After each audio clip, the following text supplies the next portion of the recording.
When I was a kid, I was so weird that my siblings had a running joke that I was adopted. It sounds cruel, but I actually didn't even fight this joke because it would have made perfect sense to me if I had been adopted, given just how exceptionally out of place I felt even within my own family. Looking back on my childhood, I was very internally troubled and I didn't know how to express that, and I didn't know how to cope with it. So I projected myself as a class clown. If you speak with anyone who knew me from elementary school, they will tell you that I was just a very silly kid, and the class clown facade was really a way for me to disguise how truly troubled I was actually feeling. So being very silly, I built off of the joke that my siblings had that I was adopted, and I put my own spin to this tale, and I told my classmates that I was actually an alien who had accidentally been left behind on Earth as a baby, and my Earth parents found me and adopted me, and I was trying to reconnect with my alien parents to try to come back and get me. And I kid you not, all of my classmates ran with this joke for about 2 years, from the time that we were in 4th grade to 5th grade.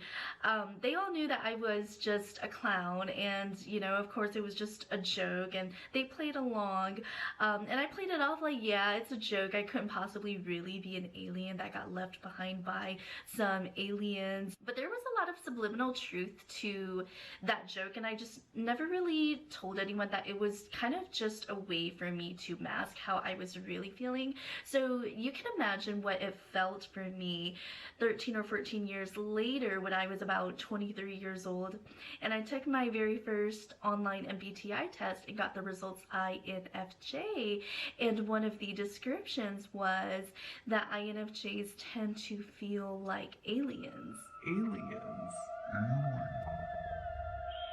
So if you are an INFJ, then you know that from a very young age, we've just always had this inherent feeling that we didn't belong, and we couldn't really explain it more than that. We just felt like we didn't belong, really, like we were aliens, like we were just on a different wavelength than everyone else, like we were that I see dead people kid from that movie The Sixth Sense. Like we were constantly experiencing something that everyone else wasn't aware of, and we were never able to quite put our finger on what it was and why we felt so out of place. I'm sure people are going to listen to this and they're going to be like, oh, you INFJs, you guys think that you are so special. Everyone is unique. No one person is exactly like another person. Let me just stop you right there. That is not what I'm talking about. INFJs do not think that we are different from other human beings. We think we are actually not human beings. The way that we experience life is just so profoundly different from the way that others perceive it that we can't even believe we are the same species. So today we're going to talk about what I am going to term the INFJ alien complex, or the way in which INFJs literally feel like we are aliens.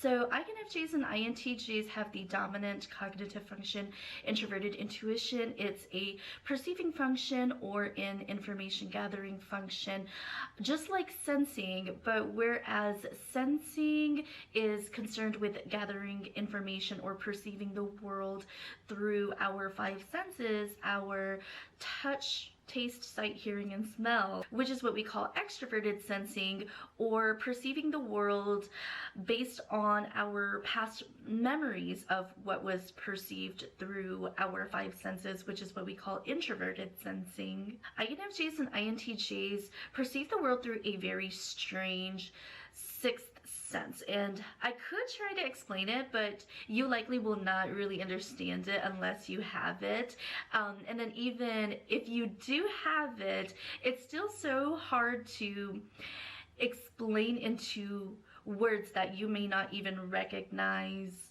what I'm talking about. I've said before in my other videos that when I first started getting into MBTI and I was studying cognitive functions and I came across the definition of introverted intuition, I actually initially just brushed right over it the first time that I came across it. It didn't even click at first because it's so hard to explain, and then on top of that, introverted intuition happens subconsciously. So when you first discover that it's even a thing, like this is even a mode that people operate in and people are writing about it, you don't even realize that this is the way that you have been seeing the world your entire life.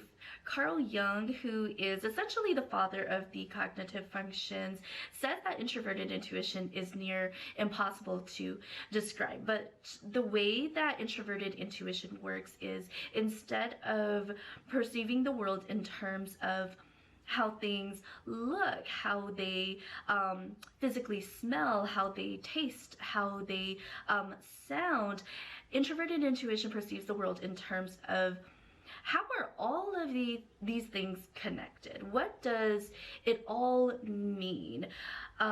So we go through life collecting images in what Carl Jung calls our collective subconscious. So we experience something, we embed it into our subconscious, and then we experience something else, and then we try to make a connection between those two things, and then we go on with life, we experience more things, and then we try to make a connection between those things with the things that we have already embedded into our subconscious, and then the process goes on and on and on. So we go through life trying to piece together information that we receive so that we can take all of those pieces and paint this picture and see what the collective sum of all of these things mean. So we have a different way of absorbing and taking in and processing the world and interacting with the world. And since we try to analyze life and interpret it, we are primarily living in our heads. I forgot which fellow INFJ YouTuber said this, so I'm sorry that I can't credit you, but someone once said, INFJs experience life kind of like a movie. So instead of living life, we're just watching it play out and we're sitting back and we're analyzing it. So we can be so detached from physically experiencing life, and our five senses can be just so suppressed. So we will have these moments where we will just have gone about our entire day, and then suddenly it's like our brain just snaps, and then we come to our senses and we're suddenly like, how did I get here? When did I get here? I don't even remember driving here or putting on these clothes. And who are these people? Or we'll be so absorbed in doing something, or so absorbed in our thoughts and so detached from the present moment that the building could literally be on fire, and we are still just so absorbed in whatever it is that we are doing or whatever it is that we are focused on that we haven't even taken notice of the buzzing alarm or the flashing lights or all of the people scrambling to get out of the building. We can have such a poor awareness of our bodies because the things that are going on in our heads are so much more consuming. So you could say that we are living in a constant state of an out-of-body experience, essentially. We feel like our physical bodies go through the motions of life, but we're not actually a part of it. So this introverted intuition that makes us experience the world profoundly differently will cause us to have a lack of connectedness with our bodies and with our five senses and the world, and that is what makes us feel like aliens. And in addition to essentially going through life in a constant state of an out-of-body experience, we have a very intricate, complex, subconscious way of experiencing life and taking in the world that I just described as introverted intuition. But because it's intricate and complex, and because it's subconscious, we have a very hard time sharing it to anyone or trying to explain it to anyone. So we can feel very isolated and alone. We can feel like everyone is existing on a different plane from us. We feel like everyone only picks up on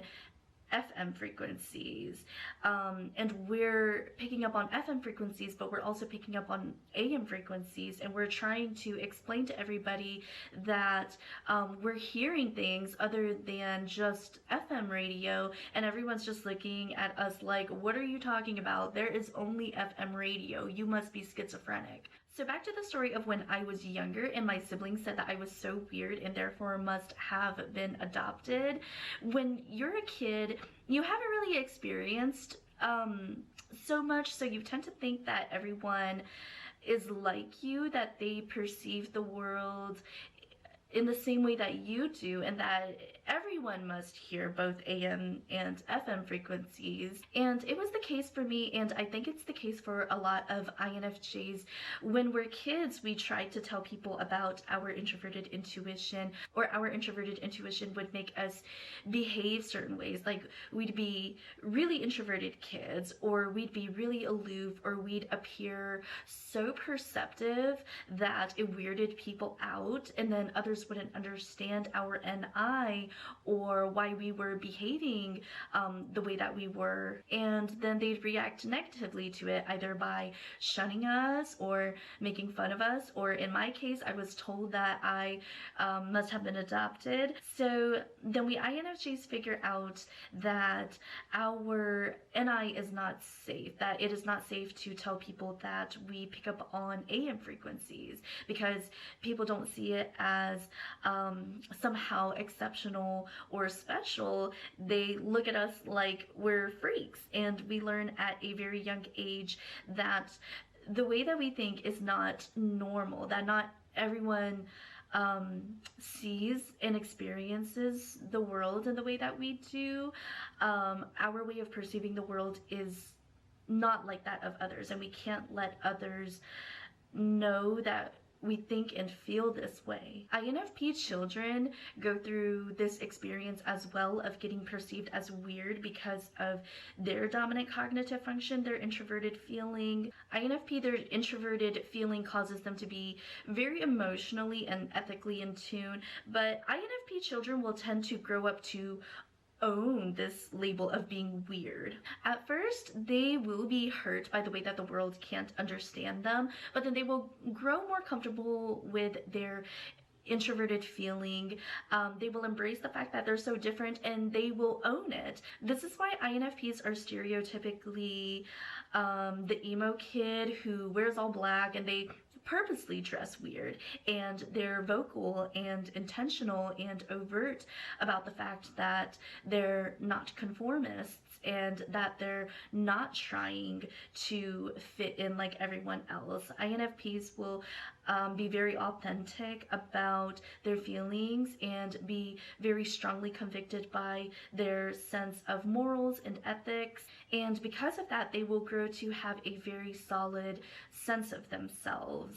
But contrastly, INFJs don't grow up to own their weirdness. Introverted feeling will discover itself and own itself, but introverted intuition, where it's always trying to figure out what's going on and what is the meaning of all this.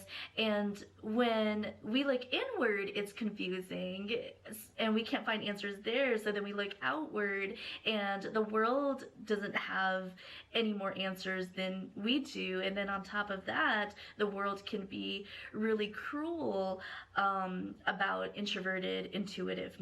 So unlike INFPs who grow up to own their weirdness and grow to have a strong sense of themselves and that's what grounds them, INFJs will tend to grow up to feel even more confused and even more lost, still wandering into adulthood. What the heck is going on? So this persistent sense of not knowing what's going on and fearing that maybe all of this is pointless, as well as as never really receiving validation for this unique way in which we perceive the world makes us just feel like we don't belong. Maybe others belong here because they know who they are, they know what they're doing in life, but we don't. We're just too different, and maybe too different to even be human. So if you're an INFJ and you found this video enjoyable or eerily familiar, please let me know in the comments. You guys know that my favorite thing is to interact with you guys in the comments. Keep looking out for my future videos, and I will see you next time.